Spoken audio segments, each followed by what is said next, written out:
नमस्कार जय जगन्नाथ शुभ सकाळ। आज हूँ अगस्ट 19 तारिख मंगलवार। आज दिन अनेक गुरुत्वपूर्ण खबर आसी तेणु वीडियो को शेष पर्यंत देखा मोर आपण को अनुरोध। तेज आसतु आज दिन 20 बड़ खबर उपर नजर पकाइबा। वीडियो भल लगिले आपण भल पाइबा स्वरूप गोटे गोटे लाइक निश्चित करदेवे। एथिसह आपण केउ जिल्लार एही खबर देखुचंती कमेंट करी जणाइदेवे। आजिर प्रथम खबर उपराष्ट्रपति निर्वाचन में बीजेडी सहयोग लोडिला एनडीए। नवीन कथा हेले राजनाथ। उपराष्ट्रपति निर्वाचन में बीजेडी सहयोग लोडिला एनडीए। एने प्रतिरक्षा मंत्री राजनाथ सिंह नवीन पट्टनायक कथा होई एनडीए प्रार्थी को समर्थन करने को सहयोग लोड़िछंती। कांग्रेस और बीजेपी ठारू समदूरता कथा कही राजनीति करथुवा बीजेडी उपराष्ट्रपति निर्वाचन में केउ पटकू ढलिबो से ने अनेक दिन धरी चर्चा चली। जदिबा एनडीए प्रार्थी सीपी राधाकृष्ण को जितबारे कौनसी असुविधा नहीं, तथापि एनडीए विभिन्न आंचलिक दलर समर्थन लोड़ुछि। एही क्रम में प्रतिरक्षा मंत्री राजनाथ सिंह बीजेडी सुप्रीमो को टेलीफोन करी समर्थन मागिछंती। तेबे बीजेडी स्टांड कौन रहिबो ताकू देखिबाकू पड़िबो। परवर्ती खबर नवेम्बर आवास घर। नवेम्बर आरंभ होब पीएम आवास योजना बंटन प्रक्रिया। पर्यायक्रमे आवास घर देवे राज्य सरकार। नवेम्बर मासरु आरंभ होब पीएम आवास योजना बंटन प्रक्रिया। पर्यायक्रमे दियाजिबा आवास घर। भाग होइतिबा एवं भिन्नक्षम हिताधिकारी को मध्य घर देवे सरकार। यह प्रधानमंत्री जन्मदिन अवसर में अंत्योदय योजना हिताधिकारी को घर बांटिबे सरकार। पर पर्यायक्रमे घर पाइबे हिताधिकारी। परवर्ती खबर मंत्री कड़ा चेतावनी। समय अवधि भितर काम न सरिले दायी रहिबे अधिकारी। उपरिस्थ अधिकारी को ग्राम्य उन्नयन मंत्री कड़ा निर्देश। समय अवधि भितर काम न सरिले दायी रहिबे अधिकारी। समय काम न सरिले विभाग कार्यानुष्ठान नेब। विभागर समीक्षा पर सूचना देइछंती मंत्री रवि नायक। 2036 सुधा 30 रु 40 हजार किलोमीटर रास्ता तैयारी पाई लक्ष्य रही। सेतुबंध योजना 500 सेतु निर्माण करने को योजना अछि। परवर्ती खबर दिल्ली गले मनमोहन। बीजेपी राज्य सभापति मनमोहन सामल को दिल्ली गस्त। राज्य कमिटी एवं बोर्ड निगम नियुक्ति नहीं आलोचना कार्यक्रम। उपराष्ट्रपति निर्वाचन नहीं सांसद मानक करिपारंती आलोचना।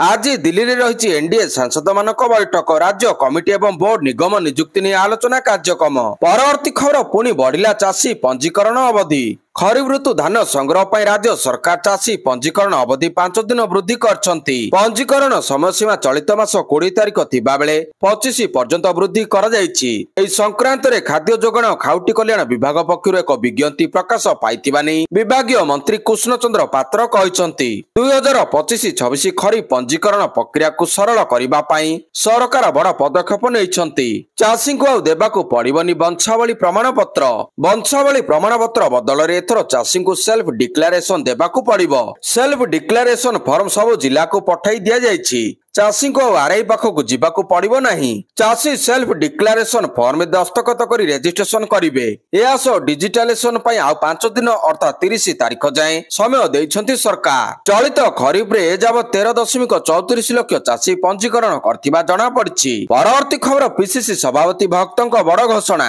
आसंदा 4 राज्य निर्वाचन कमिशन आगे धारणा देव कांग्रेस। भोट चोरी अभियोग रे कांग्रेस रो पीएससी बैठक रे निष्पत्ति निया जायछि। कांग्रेस भवन रु बाहरी निर्वाचन कमिशन जाए पदयात्रा रे जिबे। राज्य प्रभारी अजय लल्लू और पीसीसी सभापति भक्त दास एने सूचना देइछंती। गत 7 तारिख रे राहुल नवा दिल्ली रे एक खबरदाता सम्मेलन रे कहितिले कर्नाटक रो महादेवपुर निर्वाचन मंडल रे व्यापक भोट चोरी होइतिला। नकली नाम जाल ठिकाना समेत गोटे ठिकाना रे एकाधिक नाम पंजीकरण जरिया रे लक्षाधिक भोट चोरी होइतिबा से अभियोग आनितिले। परवर्ती खबर बालेश्वर एफएम कॉलेज छात्री मृत्यु घटना। 3 दिनिया रिमांड रे जिबे समीर साहू। बालेश्वर एफएम कॉलेज छात्री मृत्यु घटना समीर साहू को रिमांड रे नेबो क्राइम ब्रांच। 3 दिनिया रिमांड आवेदन मंजूर देइछंती कोर्ट। घटनार अधिक तदंत पई रिमांड आवेदन करथिला क्राइम ब्रांच। फकीर मोहन छात्री आत्म घटना मुख्य अभियुक्त हेउछंती एचओडी समीर कुमार साहू। जुलाई 12 तारिख घटना दिन समीर को कॉलेज परिसर रु गिरफ करथिला सहदेव खुंटा पुलिस। 20 तारिख पर्यंत क्राइम ब्रांच तांकु पचराउचरा करिवो। परवर्ती खबर ओडिशार माटी तळे रहिछि 20 टन सुना स्पष्ट कला जीएसआई। खनिज संपद रे भरा ओडिशार माटी तळे एबे महन महन सुना थिबा स्पष्ट होइछि। राज्यर माटी तळे व्यापक सुना भंडार ठाब करा जाइछि। Geological survey of India Odisha माटी तळे सुना थिबा स्पष्ट करछि। Geological survey of India Odisha माटी तळे सुना थिबा स्पष्ट करछि। एने जियोलॉजिकल विभागर संधान विभिन्न पर्याय रे रहिछि। सूचना मुताबक राज्य रे 10 रु 20 टन पर्यंत सुना रही। पूर्व विधानसभा खनि मंत्री विभूति भूषण जेना ओडिशा रे विभिन्न जिले में सुना ठाब कर तथ्य देइतिले। देवगढ़ अडस रामपल्ली सुंदरगढ़ नवरंगपुर केन्दुझर अनुगुल और कोरापुट रे सुना थिबा जणा पड़िछि। ଆଉ ମୟୂରଭଞ୍ଜ, ମାଲକାନଗିରି, ସମ୍ବଲପୁର ଓ ବୌଦ୍ଧ ଜିଲ୍ଲାରେ ସୁନା ଅନ୍ୱେଷଣ ଜାରି ରହିଛି। ଖୁବ୍ ଶୀଘ୍ର ସୁନା ଖଣି ନିଲାମ କରିବାକୁ ମଧ୍ୟ ରାଜ୍ୟ ସରକାର ଚାହୁଁଛନ୍ତି। ସେଥିପାଇଁ ପ୍ରାରମ୍ଭିକ ଉଦ୍ୟମ ଆରମ୍ଭ ହୋଇଛି। ଦେବଗଡ଼ରେ ଥିବା ସୁନା ଖଣିକୁ ନିଲାମ କରିବା ଲାଗି ଓଡ଼ିଶା ଖଣି ନିଗମ ଓ ଜିଏସ୍ସି ମିଳିତ ଭାବରେ ଉଦ୍ୟମ କରୁଛନ୍ତି। ପରବର୍ତ୍ତୀ ଖବର, ଓଟିଟି କେଳେଙ୍କାରୀ ଘୁଞ୍ଚିଲା ଅଭିଯୁକ୍ତଙ୍କ ଜାମିନ ଶୁଣାଣି। 22କୁ ଘୁଞ୍ଚିଲା ଶୁଣାଣି। ଓଟିଟି ପ୍ରଶ୍ନପତ୍ର ଲିକ୍ ମାମଲା ଘୁଞ୍ଚିଲା ସମସ୍ତ ଅଭିଯୁକ୍ତଙ୍କ ଜାମିନ ଆବେଦନ ଶୁଣାଣି। ଆସନ୍ତା 22 ତାରିଖରେ କଟକ ଏଡିଜେ କୋର୍ଟରେ ହେବ ମାମଲାର ପରବର୍ତ୍ତୀ ଶୁଣାଣି। ଖବର ଅନୁଯାୟୀ ଓଟିଟି ପ୍ରଶ୍ନପତ୍ର ଲିକ୍ ମାମଲାରେ ଛାନଭିନ କରୁଛି କ୍ରାଇମବ୍ରାଞ୍ଚ। ବୋର୍ଡର ପୂର୍ବତନ ଉପସଭାପତି ନିହାର ରଞ୍ଜନ ମହାନ୍ତିଙ୍କ ସମେତ 7 ଜଣଙ୍କୁ ଗିରଫ କରିଛି କ୍ରାଇମବ୍ରାଞ୍ଚ। ଏହାପରେ 2 ଅଭିଯୁକ୍ତଙ୍କୁ ରିମାଣ୍ଡରେ ନେବା ପାଇଁ କଟକ ଏଡିଜେ କୋର୍ଟରେ ଆବେଦନ କରିଥିଲା କ୍ରାଇମବ୍ରାଞ୍ଚ। କୋର୍ଟ ଉକ୍ତ ମାମଲାର ଶୁଣାଣି କରି ଅଭିଯୁକ୍ତ ବିଜୟ ଓ ଜିତେନଙ୍କୁ 2 ଦିନିଆ ରିମାଣ୍ଡରେ ନେବା ପାଇଁ ଅନୁମତି ଦେଇଥିଲେ। ଏହାପରେ କ୍ରାଇମବ୍ରାଞ୍ଚ ଅଭିଯୁକ୍ତଙ୍କୁ ରିମାଣ୍ଡରେ ନେଇ ପୃଥକ ପୃଥକ ଭାବରେ ଜେରା କରିଥିଲା। ଦୀର୍ଘ ଘଣ୍ଟାର ଜେରା ପରେ ଅନେକ ତଥ୍ୟ କ୍ରାଇମବ୍ରାଞ୍ଚ ହାତରେ ଲାଗିଛି ବୋଲି ସୂଚନା ମିଳିଛି।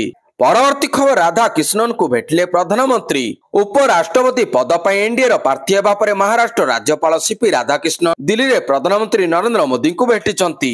ପୂର୍ବରୁ ତାଙ୍କୁ ଦିଲ୍ଲୀ ବିମାନ ବନ୍ଦରରେ ସ୍ୱାଗତ କରାଯାଇଥିଲା, ଯେଉଁଠାରେ କେନ୍ଦ୍ରମନ୍ତ୍ରୀ କିରଣ ରିଜିଜୁ, ଉପେନ୍ଦ୍ର ଯାଦବ, ଦିଲ୍ଲୀ ମୁଖ୍ୟମନ୍ତ୍ରୀ ରେଖା ଗୁପ୍ତା ତାଙ୍କୁ ସ୍ୱାଗତ କରିବାକୁ ଆସିଥିଲେ। ଭାଜପା ସଂସଦୀୟ ବୋର୍ଡ ବୈଠକ ପରେ ତାଙ୍କୁ ରବିବାର ଉପରାଷ୍ଟ୍ରପତି ପଦ ପାଇଁ ଏନଡିଏର ପ୍ରାର୍ଥୀ କରାଯାଇଥିଲା। ପ୍ରଧାନମନ୍ତ୍ରୀ ମୋଦି ଏକ୍ସରେ ପୋଷ୍ଟ କରି କହିଛନ୍ତି, ସିପି ରାଧାକିଷ୍ଣନ ଜୀଙ୍କୁ ଭେଟିଛି। ଉପରାଷ୍ଟ୍ରପତି ପଦ ପାଇଁ ଏନଡିଏର ପ୍ରାର୍ଥୀ ହେବା ପାଇଁ ତାଙ୍କୁ ଅଭିନନ୍ଦନ। ପରବର୍ତ୍ତୀ ଖବର, ସମ୍ବଲପୁରରେ ହେବ କେନ୍ଦ୍ରୀୟ କୃଷି ବିଶ୍ୱବିଦ୍ୟାଳୟ। ସମ୍ବଲପୁରରେ ଖୋଲିବ କେନ୍ଦ୍ରୀୟ କୃଷି ବିଶ୍ୱବିଦ୍ୟାଳୟ। ଉପମୁଖ୍ୟମନ୍ତ୍ରୀ କେବି ସିଂହଦେଓଙ୍କ ଅଧ୍ୟକ୍ଷତାରେ ଗୁରୁତ୍ୱପୂର୍ଣ୍ଣ ବୈଠକ। କୃଷି ଓ ଆନୁଷଙ୍ଗିକ ବିଜ୍ଞାନରେ ସ୍ନାତକୋତ୍ତର ସୃଷ୍ଟି କରିବ। ଉତ୍ପାଦ ବୃଦ୍ଧି ଓ ଲାଭଦାୟକ କୃଷି ପ୍ରଣାଳୀ ବିକାଶରେ ସହାୟକ ହେବ। କୃଷି ଗବେଷଣାକୁ ଆଗକୁ ବଢ଼ାଇବା ସହ ଚାଷୀଙ୍କୁ ସଶକ୍ତ କରିବ ବୋଲି କହିଛନ୍ତି କେବି।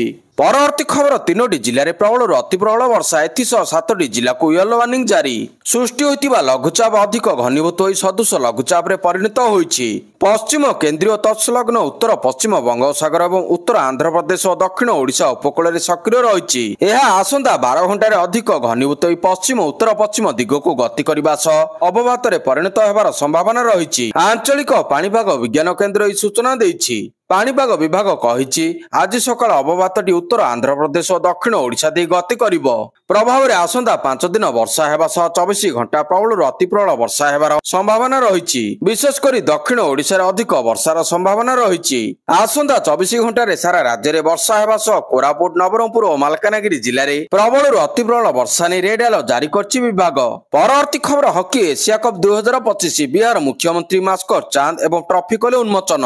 ବିହାର ଐତିହାସିକ ସହର ରାଜଗିରିରେ ଅନୁଷ୍ଠିତ ହେବାକୁ ଥିବା ହିରୋ ଏସିଆ କପ୍ ହକି 2025 ପାଇଁ ପ୍ରସ୍ତୁତି ଜୋରସୋରରେ ଚାଲିଛି। ତେବେ ମୁଖ୍ୟମନ୍ତ୍ରୀ ନୀତିଶ କୁମାର ମାସ୍କଟ ଚାନ୍ଦ ଏବଂ ଟ୍ରଫିକୁ ଉନ୍ମୋଚନ କରିଛନ୍ତି। ଏହି ଅବସରରେ ସେ ଟ୍ରଫି ଗୌରବ ଯାତ୍ରାକୁ ପତାକା ଦେଖାଇ ଶୁଭାରମ୍ଭ କରିଛନ୍ତି, ଯାହା ବିହାରର ସମସ୍ତ ଜିଲ୍ଲା ଏବଂ ଅନ୍ୟାନ୍ୟ ରାଜ୍ୟକୁ ଯାତ୍ରା କରିବ। ଚେନ୍ନାଇ, ଚଣ୍ଡିଗଡ଼, ଦିଲ୍ଲୀ, ଓଡ଼ିଶା, ଆସାମ ଏବଂ ଝାଡ଼ଖଣ୍ଡ ଦେଇ ଟ୍ରଫି ଯାତ୍ରା କରିବ।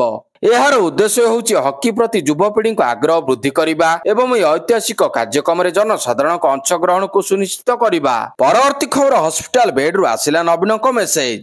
ଅସୁସ୍ଥତା ଯୋଗୁଁ ଚିକିତ୍ସାଧୀନ ଅବସ୍ଥାରେ ଥିବା ବିରୋଧୀ ଦଳ ନେତା ପୁଣି ଥରେ ହସ୍ପିଟାଲ ବେଡରୁ ବାର୍ତ୍ତା ଦେଇଛନ୍ତି। ଏଥର ସେ କହିଛନ୍ତି, ମୋତେ ଦେଖିବାକୁ ଚାହିଁଲେ ନବୀନ ନିବାସ ଆସନ୍ତୁ। ବିଜେଡି ସୁପ୍ରିମୋ ଡାକ୍ତରୀ ଟିମ୍ ଦଳୀୟ ନେତା, ସମର୍ଥକ ଓ ପ୍ରଶଂସକଙ୍କୁ ଧନ୍ୟବାଦ ଜଣାଇଛନ୍ତି। ପରୋକ୍ଷରେ ନବୀନ ତାଙ୍କୁ ଦେଖିବା ପାଇଁ ହସ୍ପିଟାଲ ନ ଆସିବାକୁ କହିଛନ୍ତି। ଏହା ପୂର୍ବରୁ ମଧ୍ୟ ନବୀନ କହିଥିଲେ, ମୁଁ ସୁସ୍ଥ ଅଛି। ସେ ସୁସ୍ଥ ଥିବା ନେଇ ଏକ ଭିଡିଓ ମାଧ୍ୟମରେ ମଧ୍ୟ ବାର୍ତ୍ତା ଦେଇଛନ୍ତି। ପରବର୍ତ୍ତୀ ଖବର, ପ୍ରଧାନମନ୍ତ୍ରୀ ମୋଦିଙ୍କୁ ଫୋନ କଲେ ରାଷ୍ଟ୍ରପତି ପୁଟିନ। ଆଲେସ୍କାରେ ଟ୍ରମ୍ପଙ୍କ ସହ ବୈଠକ ଉପରେ ଦେଲେ ସୂଚନା। ରୁଷ ରାଷ୍ଟ୍ରପତି ଭ୍ଲାଦିମିର ପୁଟିନ ସୋମବାର ପ୍ରଧାନମନ୍ତ୍ରୀ ନରେନ୍ଦ୍ର ମୋଦିଙ୍କୁ ଫୋନ କରି କଥା ହୋଇଛନ୍ତି। ଆଲେସ୍କାରେ ଶୁକ୍ରବାର ଆମେରିକା ରାଷ୍ଟ୍ରପତି ଡୋନାଲ୍ଡ ଟ୍ରମ୍ପଙ୍କ ସହ ହୋଇଥିବା ଆଲୋଚନା ବାବଦରେ ପୁଟିନ ସୂଚନା ଦେଇଛନ୍ତି। ରୁଷ ରାଷ୍ଟ୍ରପତିଙ୍କ ପ୍ରଧାନମନ୍ତ୍ରୀ ମୋଦିଙ୍କୁ ଫୋନ କରିବା ଏଥିପାଇଁ ଗୁରୁତ୍ୱପୂର୍ଣ୍ଣ କାରଣ ସୋମବାର ରାତିରେ ୟୁରୋପୀୟ ନେତା ଜେଲେନ୍ସ୍କିଙ୍କ ସହ ୱାସିଂଟନରେ ଟ୍ରମ୍ପଙ୍କୁ ଭେଟିବାର କାର୍ଯ୍ୟକ୍ରମ ରହିଛି। ପ୍ରଧାନମନ୍ତ୍ରୀ ମୋଦି ଏକ୍ସରେ ଆଲୋଚନା ବାବଦରେ ସୂଚନା ଦେଇଛନ୍ତି। ପରବର୍ତ୍ତୀ ଖବର, ବଳଙ୍ଗା ପୀଡ଼ିତାଙ୍କ ବୟାନ ରେକର୍ଡକୁ ଯିଏ ଭାଇରାଲ କରିଛି ତା ବିରୁଦ୍ଧରେ ନିଆଯିବ କାର୍ଯ୍ୟାନୁଷ୍ଠାନ, କହିଲେ ପୁରୀ ଏସ୍ପି। ବଳଙ୍ଗା ପୀଡ଼ିତାଙ୍କ ବୟାନ ରେକର୍ଡ ବେଳର ଭିଡିଓ ଭାଇରାଲ ଘଟଣା ଉପରେ ପୁଣି ପ୍ରତିକ୍ରିୟା ରଖିଲେ ପୁରୀ ଏସ୍ପି। ସେ କହିଛନ୍ତି ଯେ ଯିଏ ବଳଙ୍ଗା ପୀଡ଼ିତାଙ୍କ ବୟାନ ସମୟର ଭିଡିଓ ଭାଇରାଲ କରିଛନ୍ତି ତାଙ୍କ ବିରୋଧରେ ନିଆଯିବ କାର୍ଯ୍ୟାନୁଷ୍ଠାନ। ଏନେଇ କଡ଼ା ଚେତାବନୀ ଶୁଣାଇଛନ୍ତି ପୁରୀ ଏସ୍ପି ପିନାକ ମିଶ୍ର। ଏ ସମ୍ପର୍କରେ ଫେସବୁକ ଓ ଗୁଗୁଲକୁ ନେଇ ଲେଖାଯାଇଛି ଚିଠି। ସୋସିଆଲ ମିଡିଆ ସୋର୍ସ ଆସିବା ପରେ ଆଇନ ଅନୁସାରେ କାର୍ଯ୍ୟାନୁଷ୍ଠାନ ନିଆଯିବ ବୋଲି ଏସ୍ପି କହିଛନ୍ତି। ସେ ଆହୁରି କହିଛନ୍ତି ଯେ सुप्रीमकोर्ट को निर्देश रही नाबालिकार फोटो भाइराल हो पारिबो नाही। तेणु तदंत पई साइबर क्राइम विभाग को दायित्व दिया जायतिबा पुरी एसपी पिनाक मिश्र कहिसंती। परवर्ती खबर पेरिस विश्व बैडमिंटन चैंपियनशिप पूर्व मुख्यमंत्री को भेटिले शटलर भगिनी ऋतुपर्णा श्वेतपर्णा। ओडिशार प्रथम भगिनी बैडमिंटन खेलाड़ी ऋतुपर्णा पंडा और श्वेतपर्णा पंडा अगस्ट 25 और 31 तारिख मध्य पेरिस रे हेबाकु थिबा विश्व बैडमिंटन चैंपियनशिप पूर्व मुख्यमंत्री मोहन चरण माझी को लोकसभा भवन में साक्षात करछंती। एई भेटरे मुख्यमंत्री उभय खेलाड़ी को शुभेच्छा जणाइबा सह सफलता कामना करछंती। ऋतुपर्णा और श्वेतपर्णा भारतर प्रथम भगिनी जोड़ी भावे महिला डबल्स रे एई प्रतियोगिता अंशग्रहण करछंती। एहा सहित सेमाने ओडिशारु आसिथिबा प्रथम महिला बैडमिंटन जोड़ी भावरे एक गौरवमय मुहूर्त। सोशल मीडिया रे खबर प्रशंसा साउंडुछि एवं ओडिशावासी एई जोड़ी को समर्थन और शुभकामना जणाइछंती। परवर्ती खबर एससीएफ और रेंजर नियुक्ति मामलार राय प्रकाश। हाईकोर्ट रे एससीएफ और रेंजर नियुक्ति मामलार राय प्रकाश पाइछि। हाईकोर्ट रे एससीएफ और रेंजर नियुक्ति मामलार राय प्रकाश पाइछि। फिजिकल टेस्ट परीक्षार वंचित होई परिबे नै योग्य प्रार्थी। लिखित परीक्षा कृतकार्य परीक्षार्थी देई परिबे फिजिकल टेस्ट। ओपीएससी एभली निष्पत्ति ठीक नथिबा दर्शाइछंती हाईकोर्ट। आयोगक एही निष्पत्ति को चैलेंज करी हाईकोर्ट को द्वारस्थ होइतिले आशायी। परवर्ती खबर प्रधानमंत्री विकास भारत रोजगार योजना पोर्टाल शुभारंभ कले सरकार। सोमवार शुभारंभ हला प्रधानमंत्री विकास भारत रोजगार योजना पीएमबीबीआरवाई पोर्टाल। एने केंद्र श्रम और नियुक्ति मंत्री मनसुख लाल मांडव्य सोमवार सूचना दैछंती। उभय नियुक्तिदाता एवं प्रथम कर्मचारी मानक 1 लाख कोटी टंकार एही केंद्रीय योजनार लाभ नेबाकू से अनुरोध करछंती। केंद्र कैबिनेट 1 जुलाई 2025 नियुक्ति भित्तिक प्रोत्साहन योजना को अनुमोदन करथिले। प्राय 1 लाख कोटी टंका व्यय होइतिबा केंद्रीय योजना माध्यम देश में 2 वर्ष मध्य 3.5 कोटी अधिक नियुक्ति सृष्टि को प्रोत्साहित करने को लक्ष्य रखा जायछि।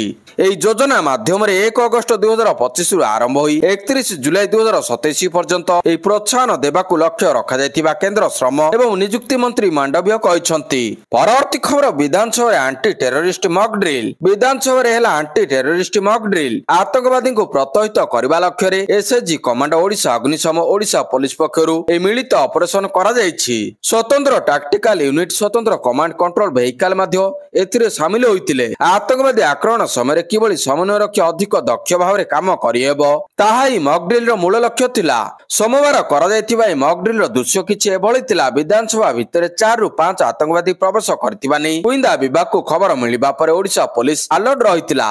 परवर्ती खबर ओडिशा रे खूब शीघ्र हब एसआईआर। जनवरी 7 रे आसीबो चूड़ांत तालिका। स्वतंत्र भोट तालिका संशोधन प्रसंग रे जातीय राजनीति उठुची पड़ुची। राहुल को समेत इंडिमेट रो सहयोगी दल माने याकू प्रसंग करी निर्वाचन कमिशन और केंद्र सरकार को घेरुछंती। एहारी भितरे भोट चोरी को नै ओडिशा रे तेजिची राजनीति। बिहार रे स्वतंत्र भोटर तालिका संशोधन परे ओडिशा रे एसआईआर करिबा पई प्रस्तुत आरंभ करछंती मुख्य निर्वाचन अधिकारी। एने प्रतिक्रिया आरंभ होइतिबा सूचना दैछंती सीओ।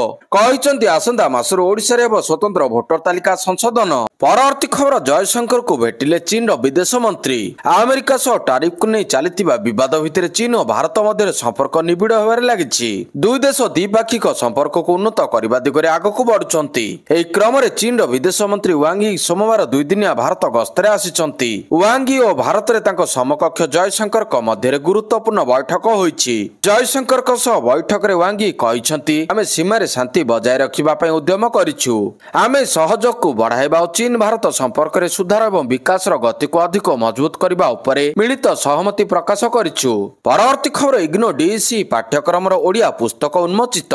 इंदिरा गांधी राष्ट्रीय मुक्त विश्वविद्यालय इग्नोर विभिन्न पाठ्यक्रम को ओडिया रे प्रचलन करबा पई विगत जून 9 तारिख रे उच्च शिक्षा विभाग इग्नो मध्य बुझामणा पत्र स्वाक्षरित होइतिला। एही बुझामणा पत्र अनुसार इंदिरा गांधी राष्ट्रीय मुक्त विश्वविद्यालय स्नातक स्नातकोत्तर पाठ्यक्रम सहित स्नातकोत्तर डिप्लोमा डिप्लोमा सर्टिफिकेट पाठ्यक्रम स्नातक ट्रावेल और टूरिज्म मैनेजमेंट बीबीए एमबीए आदि विभिन्न पाठ्यक्रम को ओडिया भाषा रे प्रदान करा जिवो बोली निष्पत्ति होइतिला। एही क्रम रे इंदिरा गांधी राष्ट्रीय मुक्त विश्वविद्यालय पक्षरु प्रदान करा जाउतिबा प्रारंभिक शिशु जत्न एवं शिक्षा रे डिप्लोमा पाठ्यक्रम पाठ्य पुस्तक को ओडिया भाषा रे अनुवाद करा जायछि, जहाकू उप मुख्यमंत्री प्रभाती परिडा उच्च शिक्षा मंत्री सूर्यवंशी सूरज उन्मोचन करछंती। परवर्ती खबर ओडिशा रे हबो 6 एमटीपीए इस्पात कारखाना। जेएसडब्ल्यू स्टील ପସ୍କୋ ଗ୍ରୁପ ସହିତ ମିଶାଇଲା ହାତ।